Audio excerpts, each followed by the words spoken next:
Hello sir, வணக்கம். Welcome to சதா garden. வெயில் காலம் வந்துட்டாலே பூச்சிகளுக்கு கொண்டாட்டம், செடிகளுக்கு திண்டாட்டம் தான். இந்த வெயில் இருந்து இந்த செடிகளை எப்படி காப்பாற்ற போகிறோம் அப்படிங்கிறதே பெரிய பிரச்சனை. மாடிக்கு போய் செடியை பார்க்கலாம்னு போனால் கூட சாதாரண காலை போக முடியாது. செருப்பு போட்டு தான் போகணும். அந்த அளவுக்கு தரை ஹீட்டாக இருக்கும். அப்படி ஹீட்டாக இருக்கிற செடியை நம்ம எப்படி காப்பாற்றுறது? நம்ம போய் பார்க்கும்போது நமக்கே வருத்தமாக இருக்கும். இலையெல்லாம் தொங்கி போய் வாடி வதங்கி போயிட்டுருக்கோம். இந்த மாதிரி இந்த வெயிலிருந்து, கடுமையான வெயிலிருந்து நம்ம எப்படி காப்பாற்றலாம்? இதுதான் இந்த பதிவில் பார்க்க போகிறோம். என்ன செய்யணும் அப்படின்னா, செடிகளை டைரெக்டாக தரை மேலே வைக்கிறது. அந்த தொட்டிகளை, இந்த க்ரோ பேக்கை தரைமையில் வைக்கிறது தவிர்க்கணும். அது கீழே நம்ம என்ன பண்ணலாம்னா, செங்கற்களோ மற்ற ஏதாவது ஒரு பொருளை வச்சு அதை மேலே வைக்கலாம். அது மாதிரி வைக்கும் பொழுது அந்த ஹீட்டு அந்த செடியை தாக்காமல் காப்பாற்றலாம். பாயிண்ட்டு. 2வது பாயிண்ட் என்ன பண்ணலாம் அப்படின்னா, இந்த செடிக்கு அதிகாலையில் தண்ணி ஊற்றணும். நம்ம வெயில் வரும்போது தண்ணி ஊற்றும் பொழுது பாதி தண்ணி ஆவியாயிரும். அந்த செடி உறிஞ்சிறதுக்குள்ளே அந்த செடியெல்லாம் ஆவியாயிரும். அதனால் என்ன பண்ணலாம் அப்படின்னா, அதிகாலையில் தண்ணி ஊற்றுங்க. அதிகாலையில் தண்ணி ஊற்றும் பொழுது அந்த செடி தனக்கு தேவையான தண்ணீரை அதை எடுத்துக்கொள்ளும்.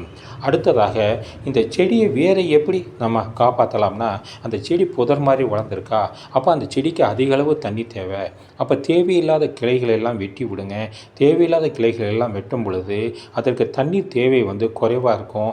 அப்போ செடிகளை நம்ம காப்பாற்ற முடியும். அதனால் தேவையில்லாத செடிகளை வெட்டுங்க.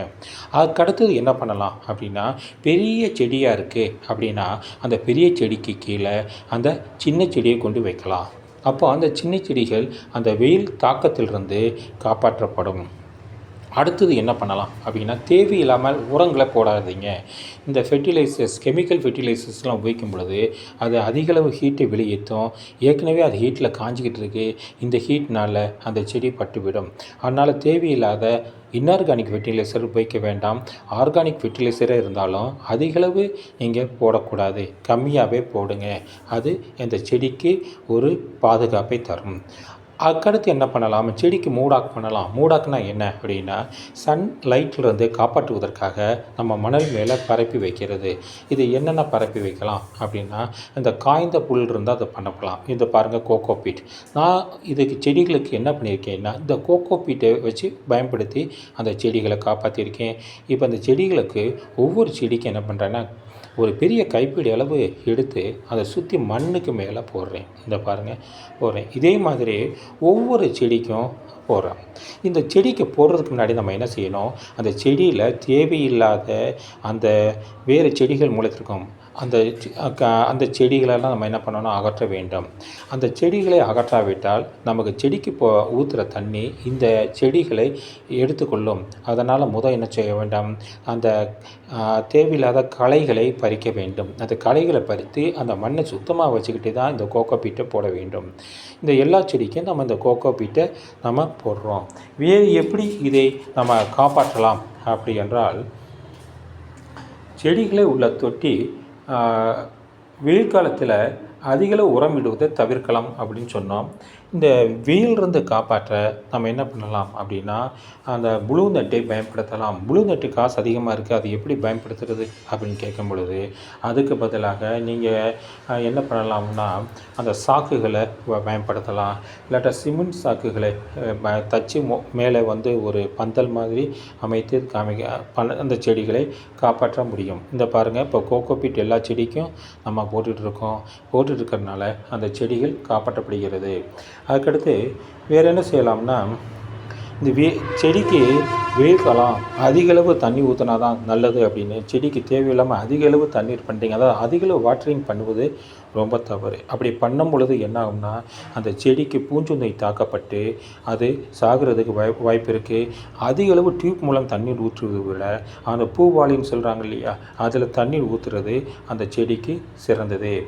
அதுக்கடுத்து வேறு என்ன இதை செய்யலாம் அப்படின்னா, இப்போ கோகோபீட் பதிலாக நம்ம வேர்க்கடலை போட்டால் கூட நம்ம நுணுக்கி போடலாம். அதுவும் செடிக்கு ஒரு பாதுகாப்பை தரும். வேறு சொல்கிறோம்ல, கூழாங்கற்கள் அது மேலே போடும்போது அந்த சன்லைட் வந்து அதை நேரடியாக மண்ணை தாக்காமல் அதை காப்பாற்றும். அது கூட நமக்கு ஒரு அழகை தரும். இந்த கரும்பு சக்கைன்னு சொல்கிறாங்க இல்லையா, அந்த கரும்பு சாறு விற்கிற இடத்துல கிடைக்கும். அந்த கரும்பு சக்கையை நம்ம கட் பண்ணி அதை மேலே போடும் பொழுது கூட நமக்கு அந்த பாதுகாப்பை தரும். இல்லைன்னா காய்ந்த புல் இதை கூட இது மேலே போட்டு நம்ம பண்ணலாம். அதுக்கடுத்து என்ன பண்ணலாம், காய்ந்த இலை சருகுகள் இதை கூட நம்ம போடும் பொழுது அதை சூரிய உள்ளதை காப்பாற்றுவதோட நமக்கு அது என்ன செய்யும்னா ஒரு உரமாகவும் பயன்படும். இந்த தெர்மோக்கோல் பிட்டுகள் வீட்டில் இருந்தீங்கன்னா, தேவையில்லாத தெர்மோக்கோல் இருந்தால் அந்த தெர்மோக்கோலை கூட அந்த செடி மேலே போட்டு நம்ம அந்த மண்ணுக்கு மேலே போடுறது மூலமாக ஓவர் ஹீட்டிங்கை நம்ம தடுக்கலாம். அதுக்கடுத்து இந்த கோகோபீட் போட்டு தண்ணி ஊற்றுறது மூலமாக தண்ணி வந்து கோகோபீட் உறிஞ்சி வச்சுக்கிட்டு மண் காய அது கொடுத்துட்டே இருக்கும். ரெண்டாவது கோகோபீட் அப்படிங்கிறது சூரியன் ஒளியை தடுப்பானாகவும் நமக்கு செயல்படுகிறது. 2 வகையில் அது செயல்படுகிறது. மண்ணுக்கு அது குளிர்ச்சியை தருகிறது. அடுத்து இந்த காய்கறி கழிவுகளை நம்ம மக்க செய்யாமல் அப்படியே கொண்டு வந்து அந்த செடிகள் மீது போடும் பொழுது அது மக்கும் பொழுது ஹீட் வெளியேறும். ஏற்கனவே ஹீட்டில் இருக்கிற செடி இந்த ஹீட்டோடு சேரும் பொழுது பாதிக்கப்பட்டு செடிகள் இறப்பதற்கு வழிவகுக்கும். அதனால் மக்காத அந்த கழிவுகளை எக்காரணம் கொண்டும் செடிக்கு போடக்கூடாது. ஓகே, இதுக்கு முன்னாடி உங்களுக்கு ஒன்று சொல்ல நினைக்கிறோம். எங்களுடைய சேனல் சதா சேனல், அதுக்கு ஒரு சப்ஸ்கிரைப் பண்ணுங்கள். சதா கார்டன் அதுக்கு ஒரு சப்ஸ்கிரைப் பண்ணுங்கள், ஒரு லைக் பண்ணுங்கள், ஒரு ஷேர் பண்ணுங்கள். நீங்கள் எங்களுக்கு சப்ஸ்கிரைப் பண்ணுறது மூலமாக எங்களுடைய புதிய புதிய பதிவுகள் உங்களுடைய செல்ஃபோனில் உடனடியாக வரும். நீங்கள் அதை படித்து புதிய புதிய தகவல்களை தெரிந்து கொள்ளலாம். அதே மாதிரி நீங்கள் லைக் பண்ணும்போது எங்களுக்கு ஒரு பூஸ்டாக இருக்கும். எப்படி தெர்மோகோல் வச்சு அதை காப்பாற்றுறீங்களோ அதே மாதிரி எங்களுக்கு கொடுக்கும்போது எங்களுக்கு ஒரு உத்வேகத்தை கொடுக்கும்.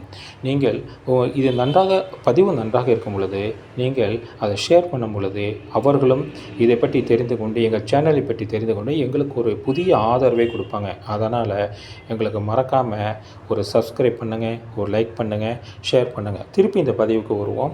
இந்த வெந்தயத்தை தண்ணீரில் ஊற வச்சு ஒரு நாள் ஊற வச்சு அதிகாலையில் அதை எடுத்து செடிக்கு ஊற்றலாம்.